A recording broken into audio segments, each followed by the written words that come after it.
39 edizioni è un record straordinario, ma penso che Agrimont per le sue caratteristiche andrà avanti sempre perché coinvolge tutta l'agricoltura di montagna e tutta l'agricoltura, diciamo, di passatempo per le famiglie, dall'orto a chi ha il campo di fagioli o di qualsiasi altro tipo di prodotto. Agrimont quest'anno vede 238 espositori presenti per circa 140 aziende da 14 regioni italiane e da 13 paesi europei, quindi questo è importante perché porta una conoscenza trasversale. Ci saranno ovviamente all'interno della fiera delle opportunità di innovazione sulle macchine, quindi sull'innovazione dei mezzi per l'agricoltura in montagna, ci saranno delle novità legate alla presenza di molti animali e quindi qui ringrazio coloro che organizzano ovviamente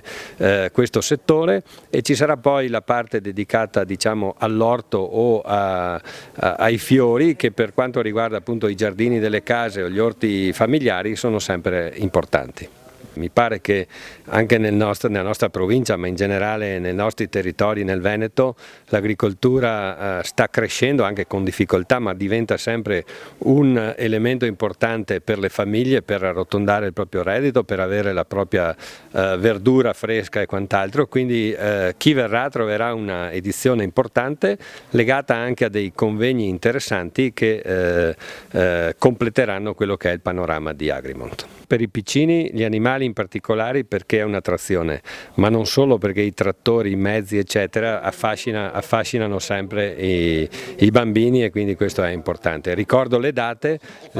sono il 17 e il 18 il primo weekend, e il 23, il 24 e il 25 il secondo weekend, quindi vi aspettiamo numerosi.